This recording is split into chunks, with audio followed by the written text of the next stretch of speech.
ধর্ষকদের পার্টি তৃণমূলের যা করার তাই করেছে। আরজি করের পরে এবার আবার কসবা খবরে মনোজিৎ মিশ্র বলে তৃণমূলের নেতা এবং তার সাঙ্গপাঙ্গ মিলে একজন ছাত্রীকে কলেজের মধ্যে রাত্রির বেলা গণধর্ষণ করেছে, গ্যাংরেপ করেছে। কি করছিল কলেজের মধ্যে ওরা রাত্রিবেলা? ধর্ষককে তো যা প্রশ্ন করার তা সমাজ করবে, পুলিশ করবে, আমরা চাই আদালত করুক, কিন্তু কলেজ কর্তৃপক্ষ জবাব দেবে না। তৃণমূল কংগ্রেসের কোলে বসে থাকা এই সমস্ত কলেজের প্রিন্সিপালগুলো, যারা খালি তৃণমূল কংগ্রেসের চটি চাটার যোগ্যতায় বিভিন্ন কলেজের প্রিন্সিপাল হয়ে বসে আছে। কলেজে কি হয় রাত্রিবেলা? রাত্রিবেলা কলেজ খোলা থাকে কেন? রাত্রিবেলা কলেজগুলো তৃণমূলের নেতাদের কোঠাবাড়ি হয়ে যায় কেন? ইউনিয়ন রুমের ভেতর বসে মদ খাওয়া, ড্রাগসের ব্যবসা করা, পর্নোগ্রাফি শুট করা চলে কেন? গোটা পশ্চিমবাংলার খালি একটা কসবা বলে নয়, গোটা বাংলার এক চেহারা।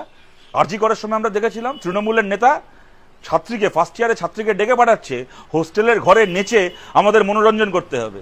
এটা হচ্ছে তৃণমূলের ছাত্র নেতা। এর আগে রবীন্দ্রভারতীতে দেখেছিলাম বাপ্পাদিত্য, টিএমসিপির নেতা, নিজের সংগঠনের একজন ছাত্রীকে সে মোলেস্ট করলো, শ্লীলতাহানি করলো।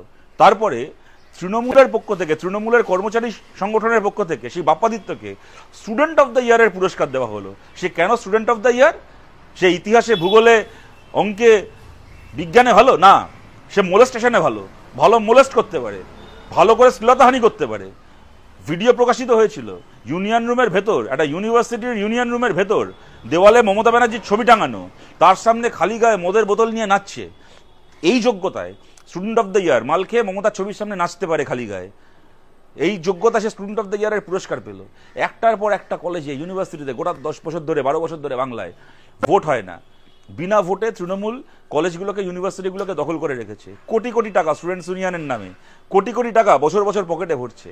সোশ্যাল করার নাম করে, কলেজের ফেস্ট করার নাম করে কোটি কোটি টাকা তুলছে বাজার থেকে, বিভিন্ন বিজ্ঞাপনের মাধ্যমে বিভিন্ন লোকের কাছ থেকে তোলাবাজি করে সেই টাকাগুলো পকেটে ভরছে বিনা ভোটে।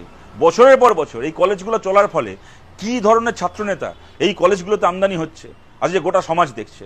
যেখানে ভোট হয়, প্রেসিডেন্সি থেকে শুরু করে, যাদবপুর থেকে শুরু করে, কদিন আগে মেডিকেল কলেজে তৃণমূলকে, ওই তৃণমূলের পতাকাটাকে ছেঁড়া ন্যাকড়া মনে করে ছেলেমেয়েরা, ছাত্রছাত্রীরা ডাস্টবিনে ফেলে দেয়। প্রার্থী দিতে পারেনি তৃণমূল কদিন আগে, আপনারা দেখেছেন মেডিকেল কলেজে, যাদবপুরে, প্রেসিডেন্সিতে একটা সিট পায় না। কিন্তু যখন বাকি কলেজ, বিশ্ববিদ্যালয়গুলো যেগুলো গায়ের জোরে কবজা করে বসে আছে, দেখতে পাচ্ছেন তার ইউনিয়ন রুমের চেহারা। ছাত্রীদের গণধর্ষণ করার জন্য তৃণমূলের নেতারা ইউনিয়ন রুমকে ব্যবহার করে। এইটাই চলবে আমাদের বাংলায়। এই নোংরা একটা পার্টি, এই একটা নোংরা একটা রাজনৈতিক শক্তি, একটা অপশক্তি, তাদের হাতে এরকমভাবে আমাদের কলেজ ইউনিভার্সিটিগুলো বন্দী হয়ে থাকবে। আমরা এর আগে আমাদের বাংলা ছাত্র আন্দোলন আমরা গর্ব করে বলতাম। বাংলা ছাত্র আন্দোলন মানে একদিকে যেরকম শ্যামল চক্রবর্তী, সুভাষ চক্রবর্তী, বিমান বসু বাংলা ছাত্র আন্দোলন দিয়েছে, তেমন বাংলা ছাত্র আন্দোলন প্রিয়রঞ্জন দাশমুন্সিকে দিয়েছে, বাংলা ছাত্র আন্দোলন সুব্রত মুখার্জিকে দিয়েছে। এইটা হচ্ছে বাংলা ছাত্র আন্দোলন। শ্রমিক ভট্টাচার্য আজকে দেশের একজন এমপি, বাংলা ছাত্র আন্দোলনের গর্ভে তার জন্ম হয়েছে। একের পর এক নকশাল নেতা, আজিজুল হক থেকে শুরু করে, সৌরিন বসু থেকে শুরু করে, তাদের সাথে আমাদের কারো মত মিলতে পারে, না মিলতে পারে, কিন্তু নকশাল আন্দোলনের উজ্জ্বল নেতারা, তারা বাংলা ছাত্র আন্দোলনের সন্তান।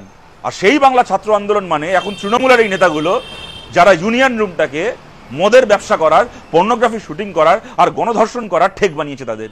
এই নোংরা একটা দলের এই কতগুলো নোংরা লোকের হাতে কদিন আর বাংলা বন্দী থাকবে?